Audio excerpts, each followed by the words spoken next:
frères et sœurs. Voilà, merci beaucoup. Hein. Oui, je ne suis pas tout le temps dans les tours. Ouais. Mais une petite anecdote pour dire que on a un bon contact avec le pasteur anglican, puisque on annonce l'évangile dans cette église anglicane à Monaco. Et la dernière fois, il nous a invités avec mon épouse à leur réunion annuelle. Il y avait le prince qui était là, avec Stéphanie. Ce qui nous a surpris, c'est que finalement, ce pasteur anglican avait organisé ce moment et des membres de son église ont lu la parole de Dieu. Donc c'était déjà formidable, parce que c'est une liturgique, mais c'est resté dans la parole du Seigneur. Et cerise sur le gâteau, tu as prévu le gâteau ? Non. Donc cerise sur le gâteau, à la fin, c'est le prince qui est venu et il a lu Jean chapitre 1 en anglais. Je vois mal notre président de la République lire la parole du Seigneur. Donc c'était quand même très surprenant, avec bien sûr des vieux cantiques anglais, mais qui annonçaient l'évangile, un cantique qui disait « Si tu n'as pas l'or… Enfin, à Monaco, ça faisait un peu bizarre, quoi. Si tu n'as pas l'or, si tu n'as pas l'argent, si tu n'as pas la myrrhe, ça fait rien, donne ton cœur. » C'est beau, hein. Encore que l'endroit où j'étais, avec les gens qu'il y avait, ça faisait un peu bizarre. Hein. Mais ce qui nous a quand même touchés, c'est de voir que l'évangile était annoncé.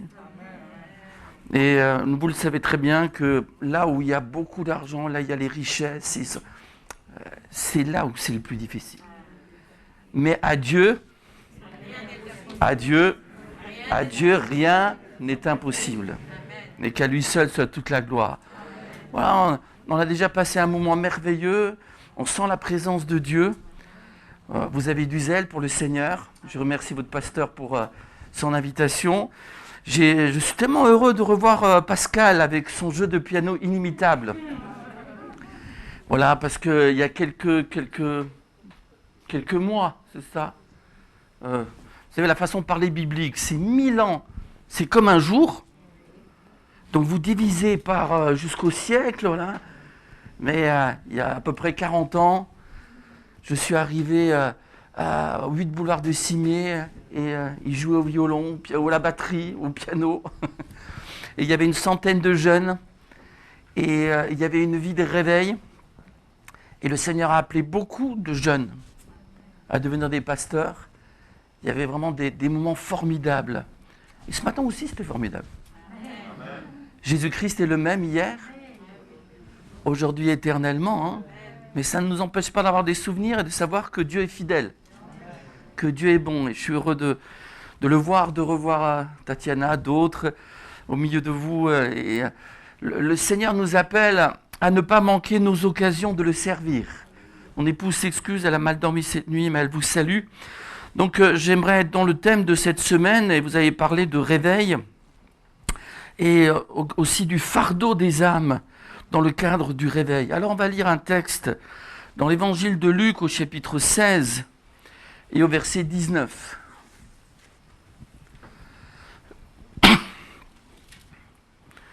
Luc chapitre 16, le verset 19. Voilà, vous êtes venu avec votre épée. Bon, parfois l'épée se transforme en portable, mais bon, que ce soit du papier, que ce soit numérique, l'essentiel c'est que ce soit la parole de Dieu. Il y avait un homme riche qui était vêtu de pourpre et de fin lin, et qui chaque jour menait joyeuse et brillante vie. Un pauvre, nommé Lazare, était couché à sa porte, couvert d'ulcères. Et désireux de se rassasier des miettes qui tombaient de la table du riche. Et même les chiens venaient encore lécher ses ulcères. Le pauvre mourut, et il fut porté par les anges dans le sein d'Abraham, c'est-à-dire dans la présence d'Abraham. Le riche, parce que les riches, ils meurent aussi. Les stars, les milliardaires, les gens célèbres, mais ils meurent aussi. Le riche mourut aussi, et il fut enseveli. Un peu plus loin. Merci. La seule différence, c'est qu'il n'est pas question des anges pour celui qui était riche et qui a oublié de plaire à Dieu. Hein. Le pauvre, c'est les anges qui l'ont porté dans le royaume des cieux. Mais le riche a été enseveli. Et alors cet homme va vivre un réveil. Il va avoir le fardeau des âmes. Dans le séjour des morts, il leva les yeux. Il se réveille. Et tandis qu'il était en proie au tourment, il vit de loin Abraham et Lazare dans son sein. Il s'écria, « Père Abraham, aie pitié de moi et envoie Lazare pour qu'il trempe le bout de son doigt dans l'eau et me rafraîchisse la langue, car je souffre cruellement dans cette flamme. » Abraham répondit, « Mon enfant. » C'est terrible ce verset, parce qu'Abraham dit, « Mon enfant. » Et son enfant, il est où? Il est en enfer.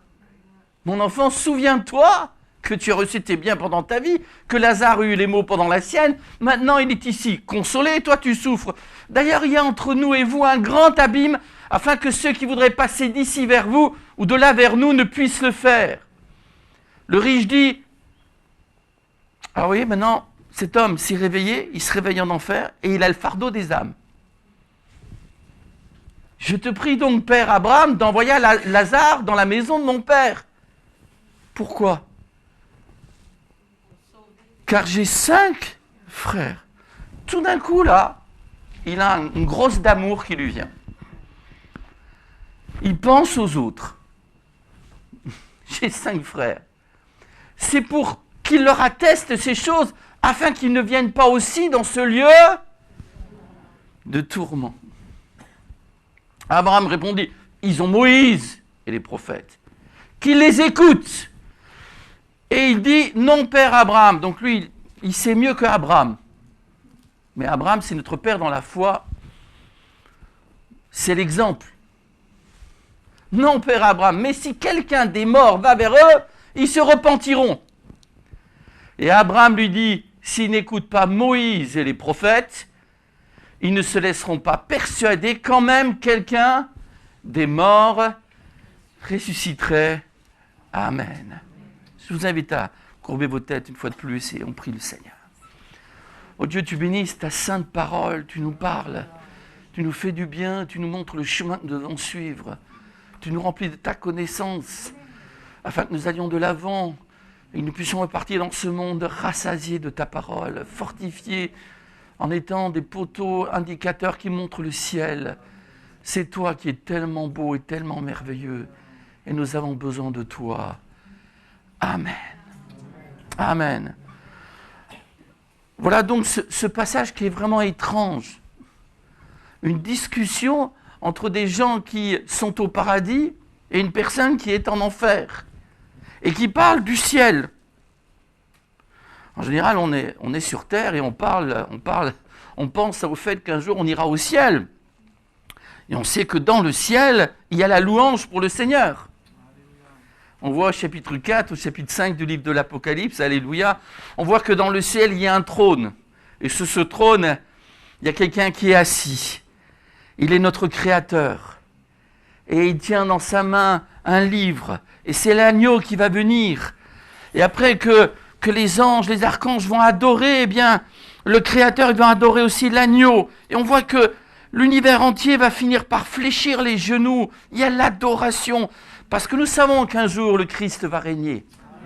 Pas seulement dans nos cœurs, pas seulement au ciel, mais que sa volonté soit faite sur.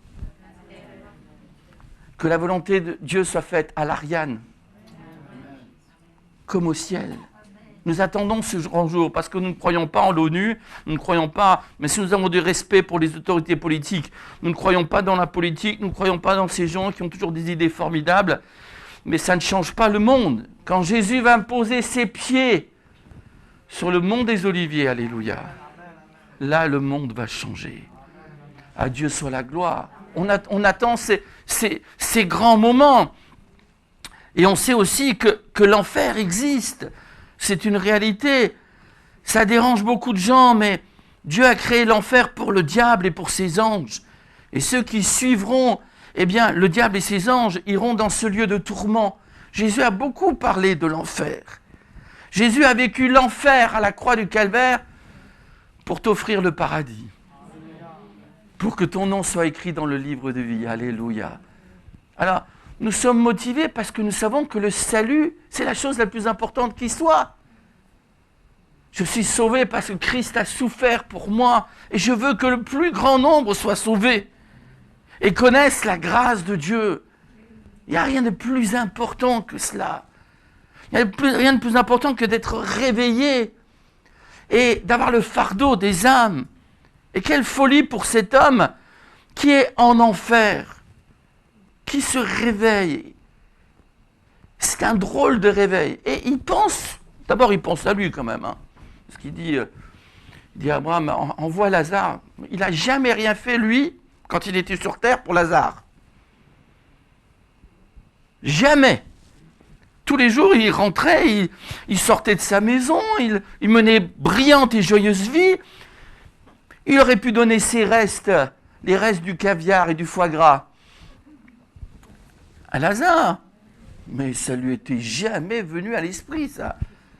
Et maintenant, il veut qu'on ait compassion pour lui. Il dit, j'aimerais bien me rafraîchir la langue.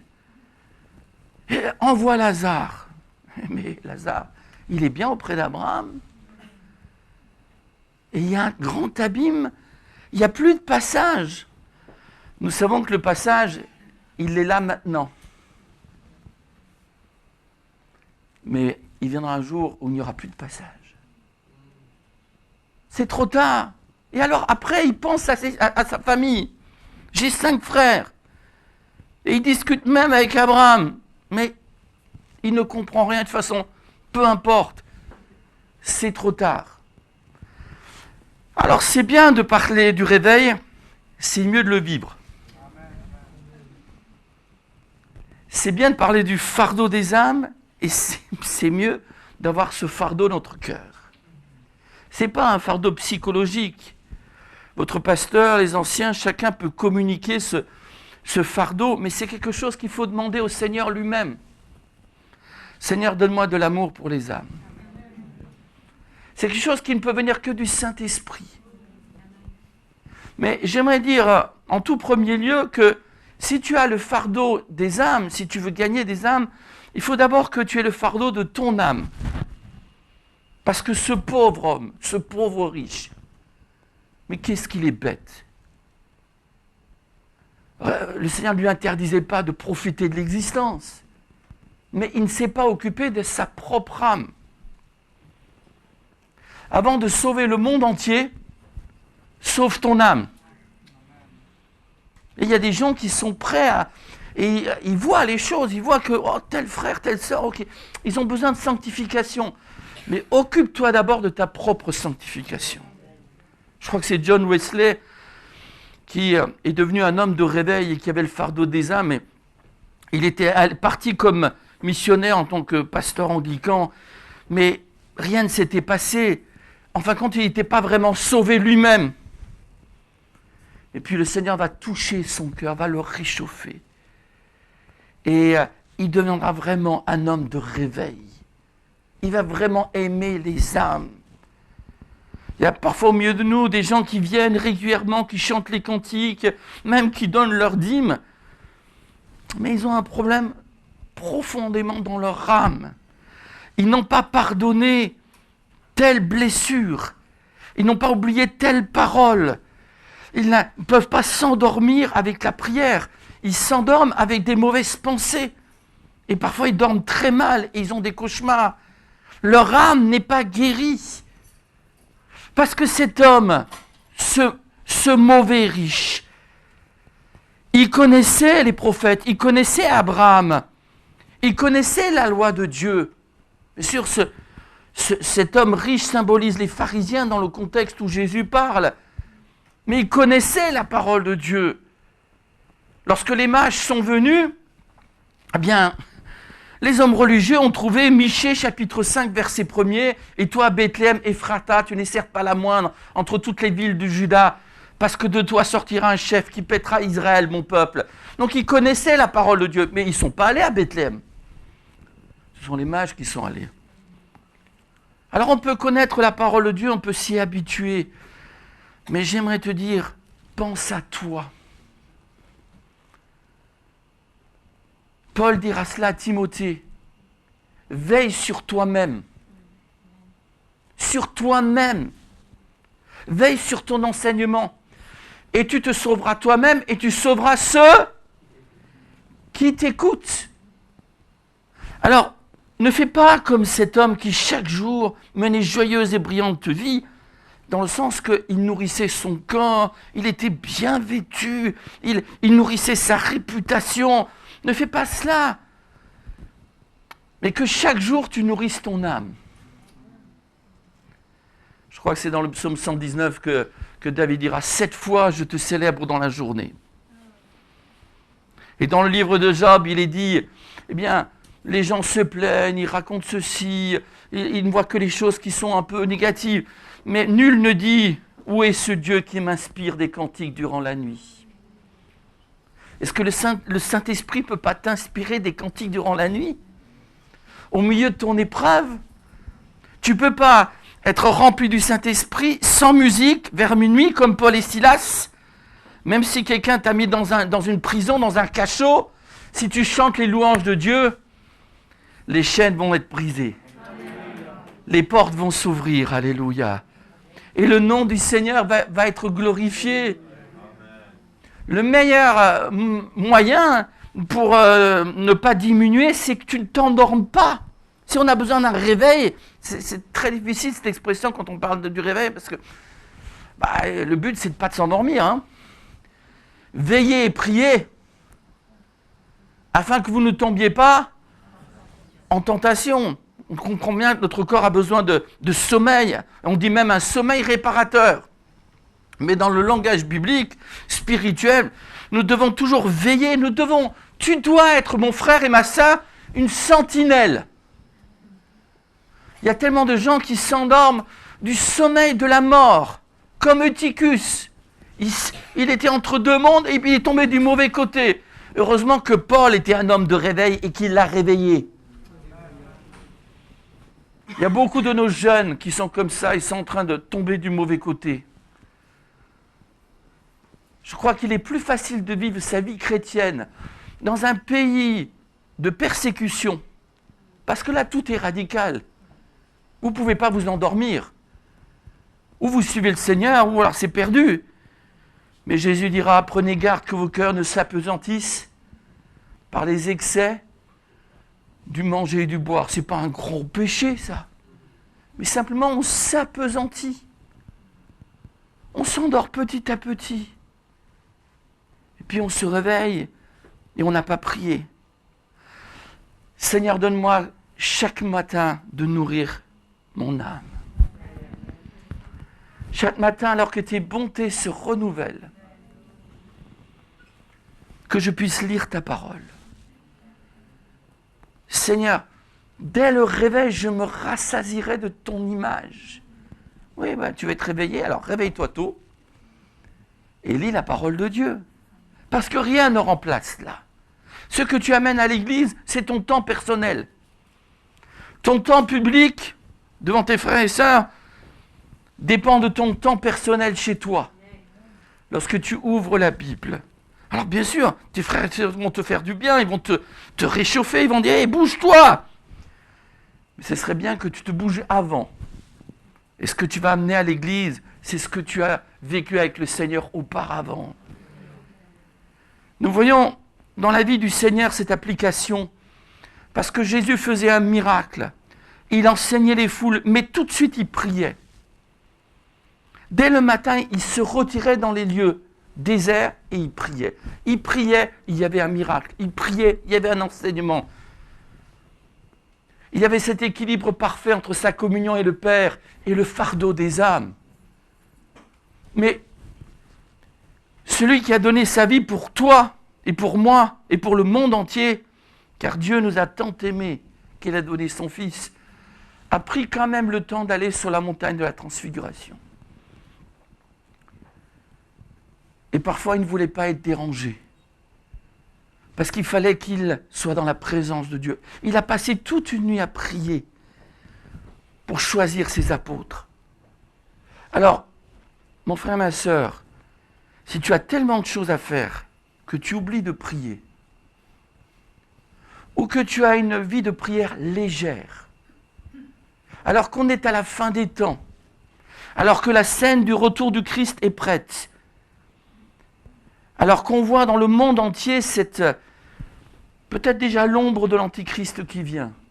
Parce que ce que nous vivons, bien sûr que le vaccin n'a rien à voir avec la marque de la bête. Comment peut-on être aussi loin de la vérité? C'est pas ça la marque de la bête. La marque de la bête sera acceptée volontairement par ceux qui voudront la prendre. C'est ce qui est marqué dans l'Apocalypse, c'est pas contre notre insu. Mais par contre, ce qui est vrai, c'est que personne d'entre nous ne pensions qu'il y a 2 ans, il y aurait une maladie qui va toucher le monde entier. Ça n'est jamais arrivé. Le monde entier au même moment, et que tout le monde soit touché par cela. Et on voit qu'il y a un système qui se met en place. Et ce système-là, oui, l'Antichrist va s'en servir. Ça, c'est vrai. Mais nous devons avoir un bon témoignage auprès de tous. Et nous savons que les prophéties vont s'accomplir quand même.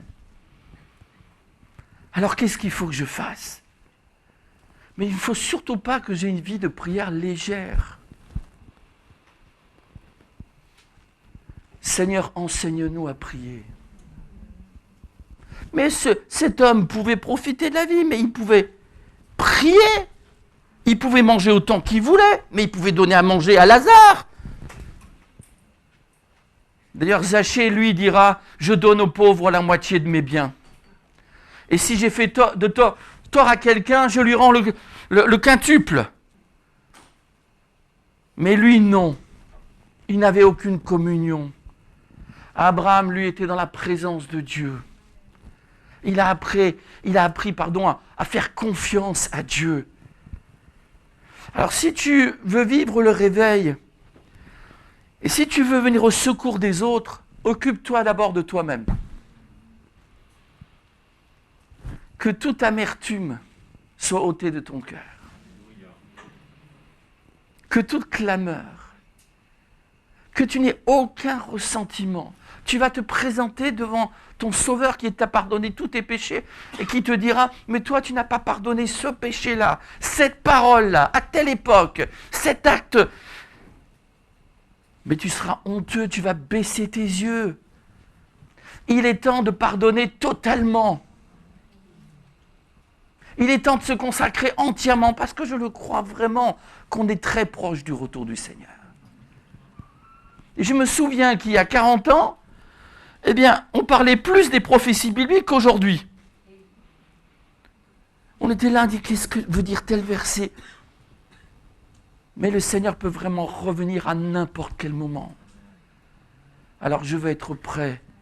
Alors si tu veux aider les autres, sauver les autres, soigne-toi spirituellement. Tous les jours, fais-toi une IRM, un scanner, et regarde s'il n'y a pas un cancer de la jalousie, un cancer de l'orgueil, de la vanité, et laisse le divin chirurgien, Jésus, t'enlever tout cela.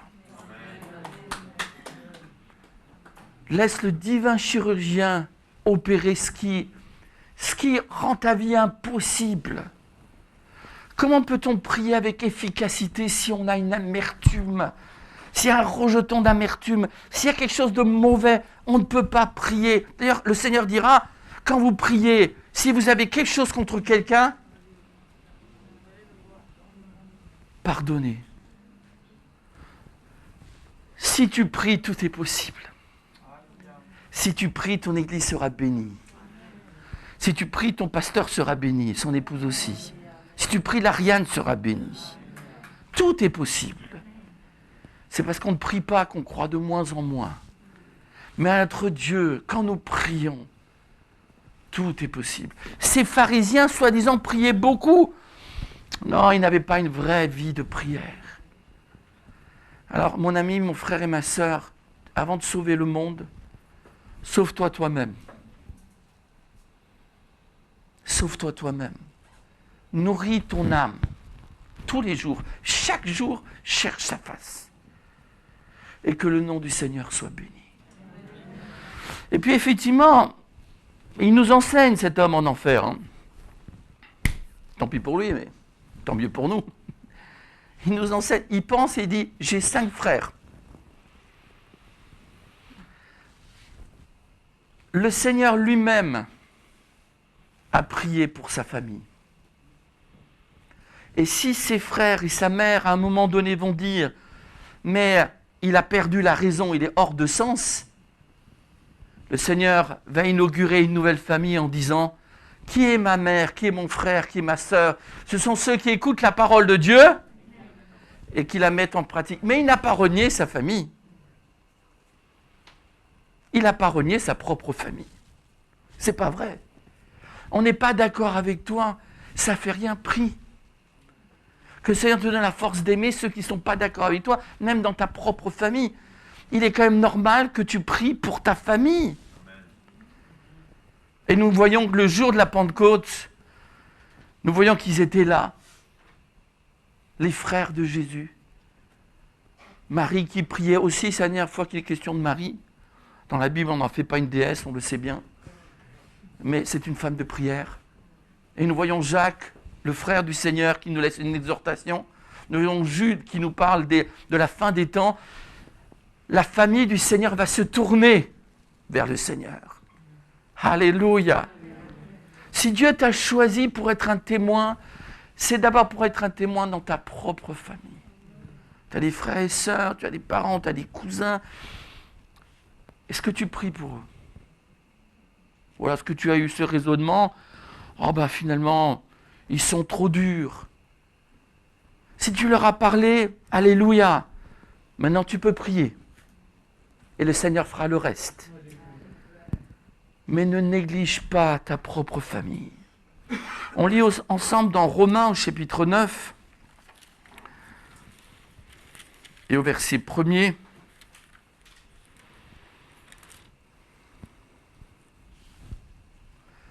Romains chapitre 9, le verset 1er.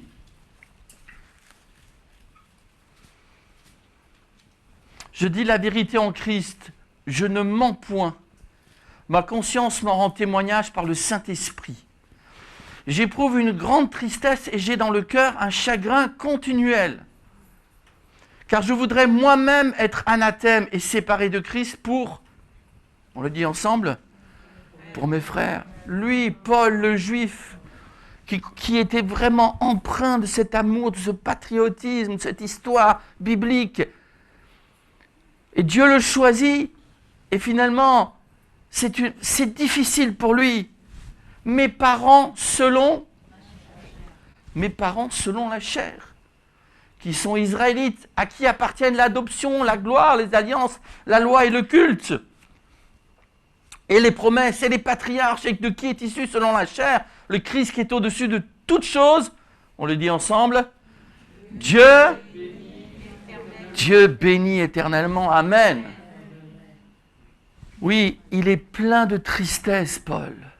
Et même quand il annonce l'évangile aux païens, il dit « Je veux exciter la jalousie de ceux de ma race. » Même Dieu, en tant que Père, lui qui a appelé Abraham, nous savons que le premier réveil a eu lieu à Jérusalem. Et alléluia, le dernier réveil aura lieu à Jérusalem. L'évangile a démarré en Israël et est allé jusqu'aux extrémités du monde et de l'Ariane. Mais l'évangile retournera. D'ailleurs, c'est extraordinaire ça. C'est que des gens du monde entier qui se sont convertis, ils ont à cœur d'aller en Israël et ils deviennent une bénédiction pour Israël. Et les Juifs sont très étonnés. Je regarde sur une chaîne de télévision I24 et on voit que les Juifs sont étonnés. Ils ne comprennent pas pourquoi les évangéliques les aiment autant. Ce sont les évangéliques qui soutiennent Israël. Mais plus de soutenir, nous voulons qu'ils reconnaissent que Jésus est leur sauveur. Grâce rendue à Dieu aux profondeurs de la richesse, de la sagesse et de la science de Dieu.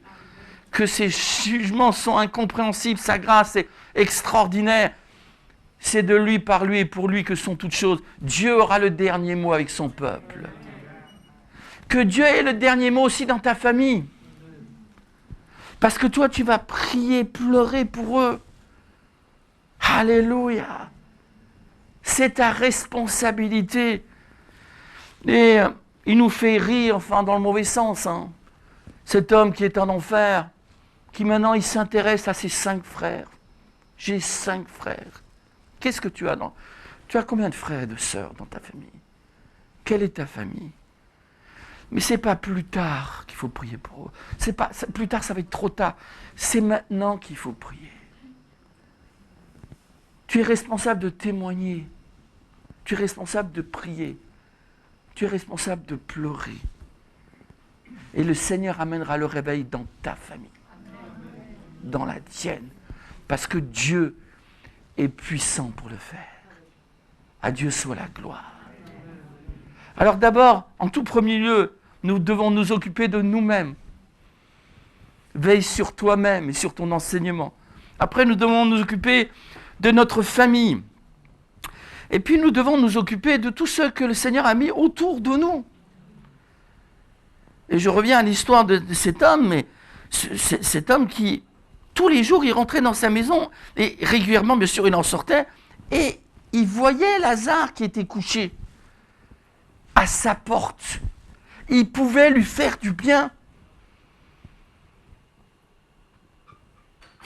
Mais il n'avait pas du tout le fardeau de l'âme de Lazare.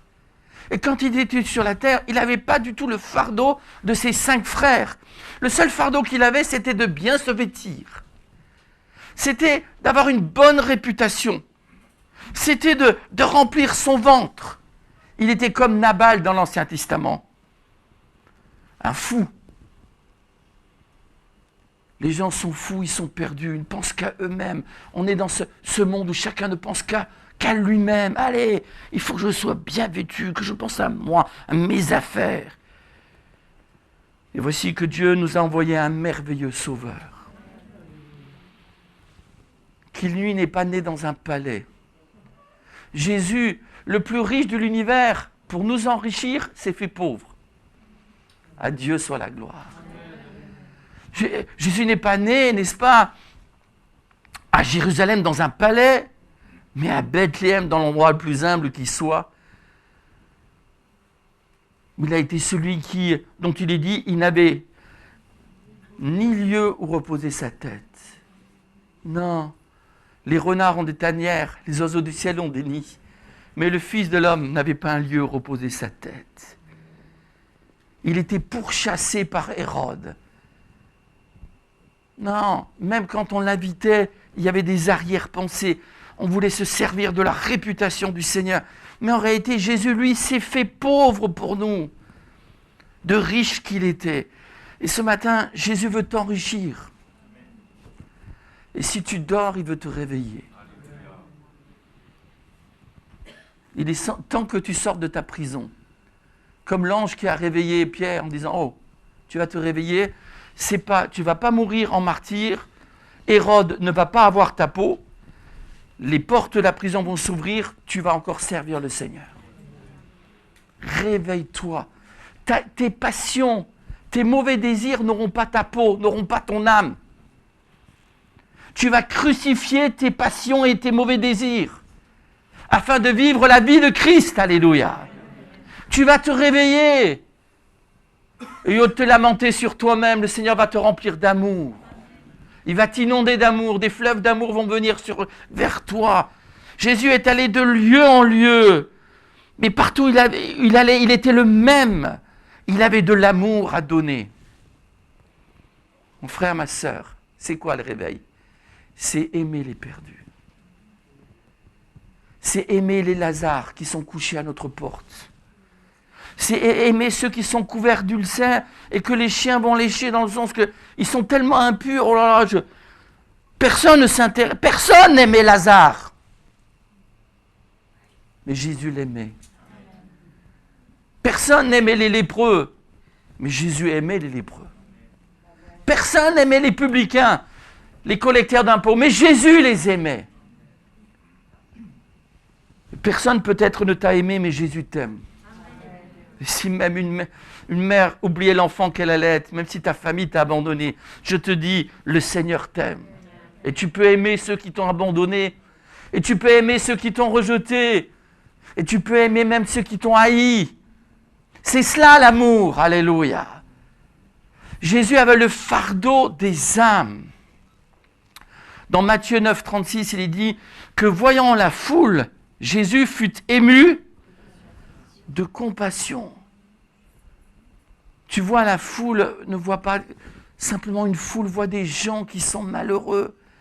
Quand on connaît la vie des gens d'une manière personnelle, il y a une telle différence entre ceux qui veulent faire paraître et ceux qui sont vraiment.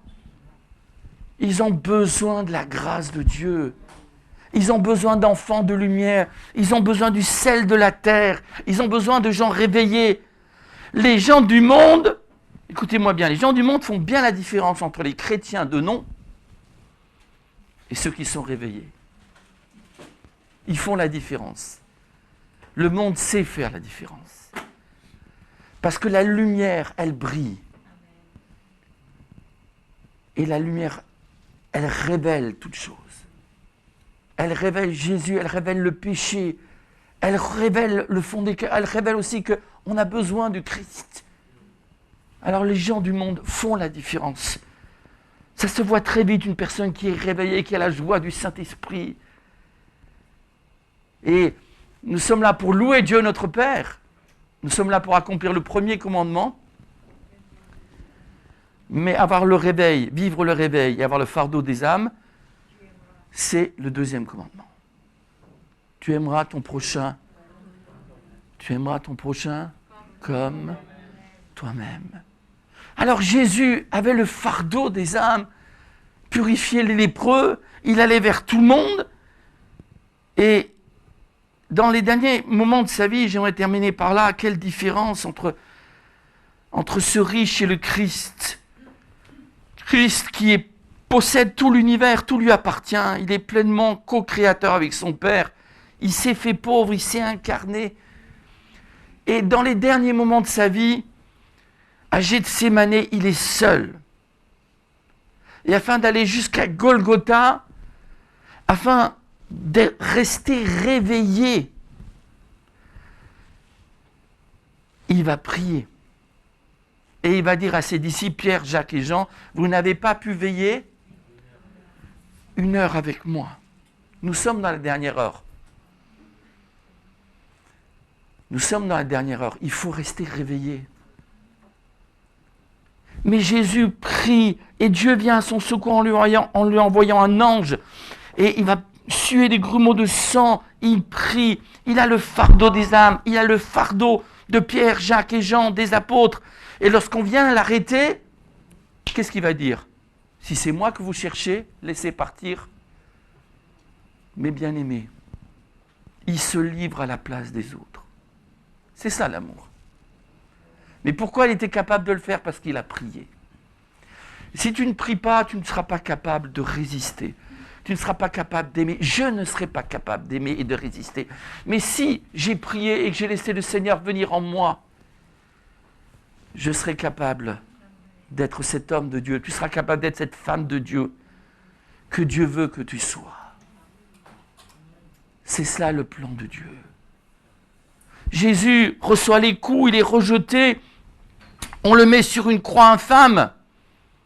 Lui, le propriétaire de l'univers, lui qui mérite toutes les louanges, il est frappé par les hommes, par le Père. Il dit, selon le psaume 22, verset 2, « Mon Dieu, pourquoi m'as-tu abandonné ?» Parce qu'il est en train de porter, il est en train de te porter. Il est en train de porter tes blasphèmes et les miens. Il est en train de porter nos légèretés. Jésus n'a jamais été léger. Nous ne pouvons pas porter le monde, mais Jésus l'a porté. Jésus a porté tes fautes et les miennes. Alléluia. Il a le fardeau des âmes. Et alléluia, il y aura la première conversion de l'ère de la grâce. Si nous sommes spirituels, les âmes se convertiront automatiquement. Jésus a veillé sur sa propre sanctification. Il s'est offert à Dieu, à Gethsémani, à Golgotha. Il est ce vase brisé, ce vase d'albâtre brisé à la croix. Et le parfum va se répandre dans le monde entier. À lui soit la gloire. Et ce parfum, un brigand va le sentir. Et il va faire taire l'autre brigand en disant, pour nous c'est justice. Mais lui n'a rien fait de mal. Et il va se tourner vers le Seigneur. Et quelle foi il faut avoir de croire que cet homme qui est en mauvais état, qui a été couronné d'épines, qui est crucifié, il faut avoir beaucoup de foi pour croire qu'il va être roi. Mais cet homme l'avait cette foi. Seigneur, souviens-toi de moi lorsque tu viendras dans ton règne. Il est sur la croix. Et cet homme a assez de foi pour croire qu'il va régner. Et Jésus a le fardeau des âmes. Il va se tourner vers lui en disant, je te le dis. Aujourd'hui, tu seras avec moi dans le paradis. Je vous le dis, le Seigneur va vous donner des âmes à l'Ariane. Parce que vous allez vous consacrer et vous aurez le fardeau des âmes. Le premier converti de l'ère de la grâce n'a pas chanté un cantique. Il n'a pas donné une dîme. Il n'a jamais été dans une église. Mais il a été sauvé. Parce que Jésus l'a aimé. Et puis Jésus a le fardeau des âmes, parce que ce n'est pas simplement amener quelqu'un à la foi. Il confie aussi une âme qui est blessée, sa propre mère, à son disciple Jean. Combien de gens sont blessés par la violence des hommes? Eh bien, nous devons être remplis de douceur et amener la douceur de Christ. Est-ce qu'on peut lire le dernier verset de l'épître de Jacques? Est-ce que quelqu'un le connaît de mémoire? Bon, Kevin le connaît, il n'y a pas de souci. Mais les pasteurs, ça ne compte pas.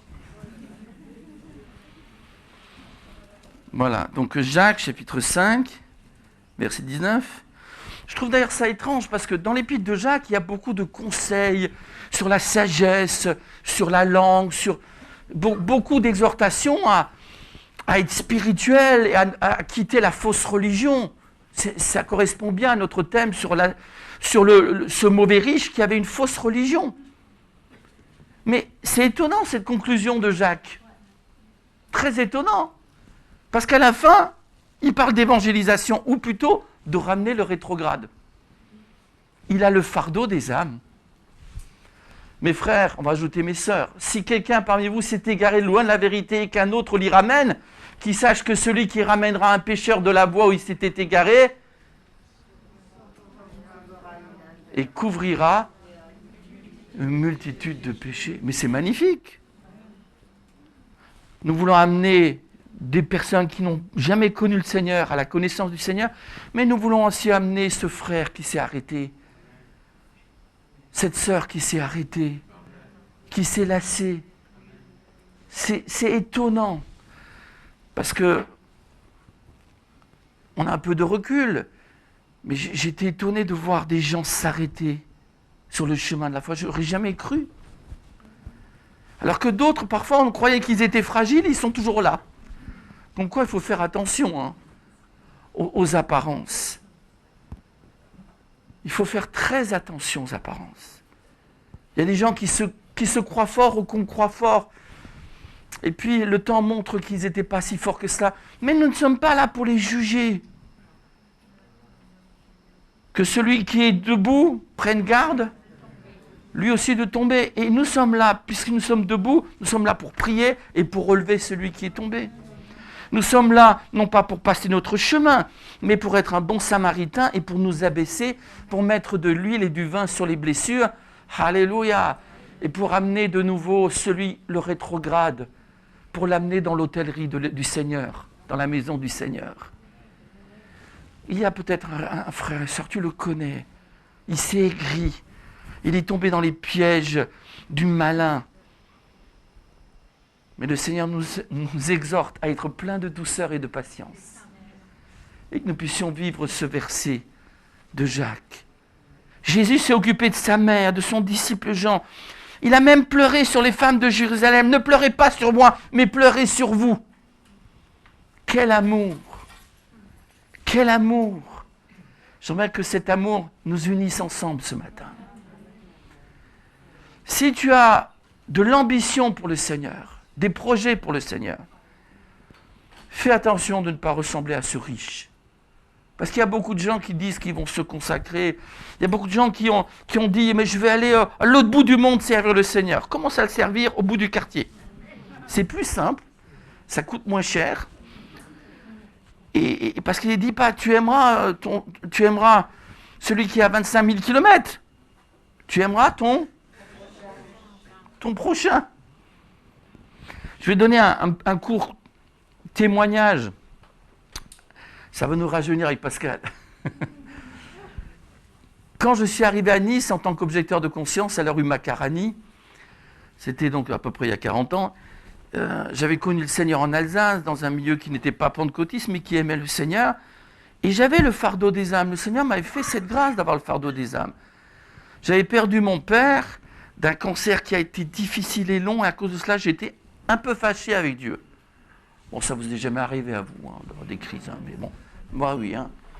Donc, j'étais quand même... Mais au fond de mon cœur, non, je n'avais pas renié le Seigneur. Je n'avais pas compris ce qui s'était passé, et je ne l'avais pas accepté. Et puis, j'arrive au foyer au boulevard Pierre-Semard, il y avait un foyer de jeunes travailleurs, et finalement, pendant 8 heures, quand j'étais observateur de conscience, j'avais vraiment un boulot très important. Je devais mettre l'argent dans les parcs-mètres pour le sous-directeur. Oui, c'était ça mon boulot. Mais j'avais que 8 heures. Et après, j'étais libre, donc j'étais content. Moi, l'Alsacien, je me retrouve sur la Côte d'Azur. J'étais au paradis. Et puis j'arrive dans ce foyer et je vois des jeunes qui sont drogués. Moi, je ne savais pas ce que c'était la drogue, mais je voyais qu'ils étaient dans un sale état. Et au bout d'un moment, je me dis, mais toi, tu connais l'Évangile? Et eux, ils ne connaissent pas. Toi, tu choisis de vivre dans ton monde, mais eux, ils ne peuvent même pas choisir la grâce de Dieu, tu ne leur as pas parlé. Et puis le Seigneur, dans son amour, m'a ramené à lui. Je me suis repenti. Et je leur ai parlé de l'Évangile. Et je les ai tous amenés au moins une fois au 8 boulevard de Cimier, parce que j'étais fasciné de voir cette église avec ce zèle et l'évangélisation constante. Je n'avais pas l'habitude de ça.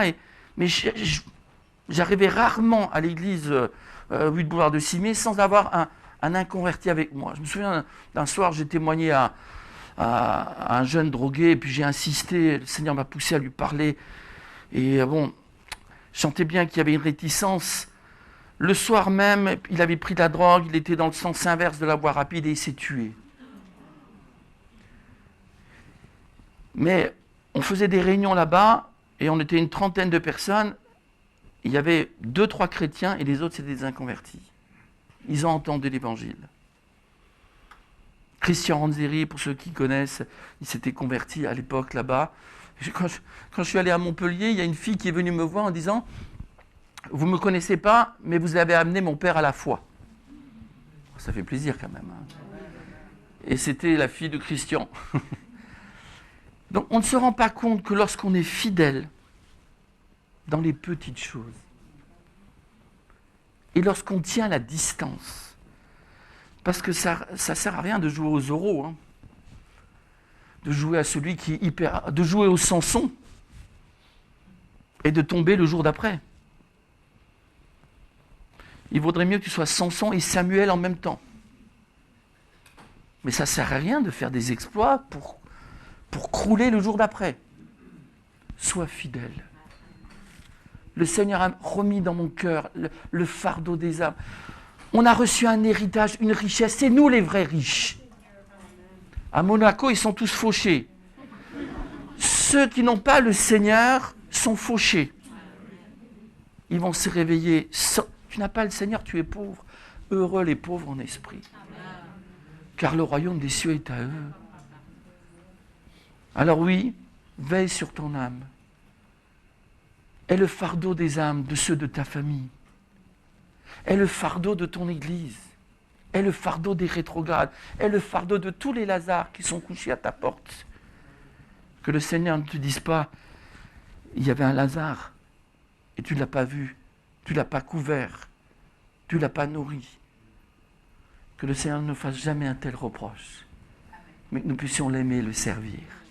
J'aimerais qu'on se recueille, s'il vous plaît.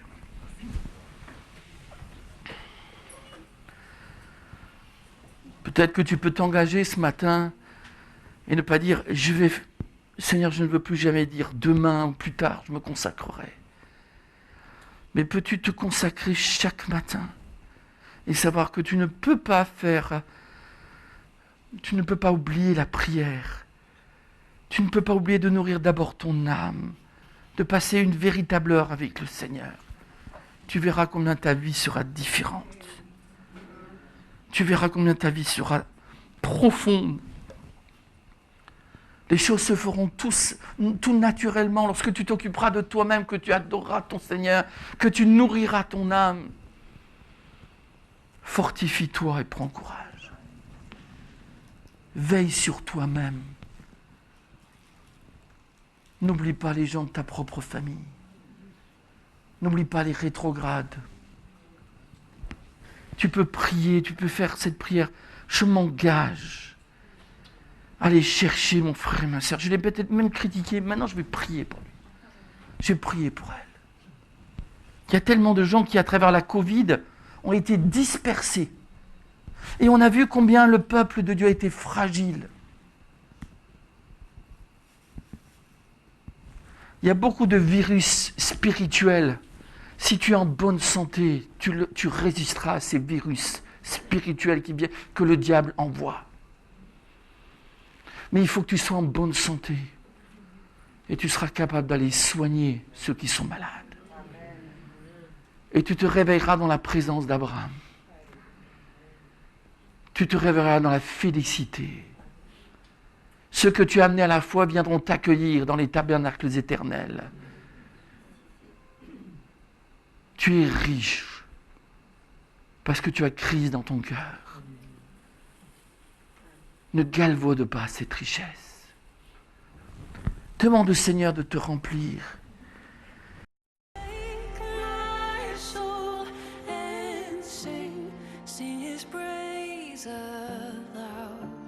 Sing his praise aloud.